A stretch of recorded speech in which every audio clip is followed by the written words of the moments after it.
এখন এই অবস্থায় হাঁটা যায় না। ওই নৌকা তো ওই পারে যাবে।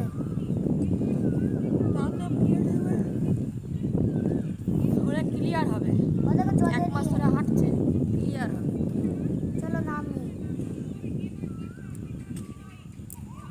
ঠিক আছে দেখ আসে আর চান করবো। চান করবি? সব ফেলবে, হাতে যা দেবা ওর হাত থেকে পড়বেই। সাইডে গিয়ে দাঁড়াগা, আমি দেখাবো। না ফেললে ওর হয় না। চল আমরা হাঁটি, ওরা ছবি তুলুক। কোথায়? কুকুর দেখে আসি।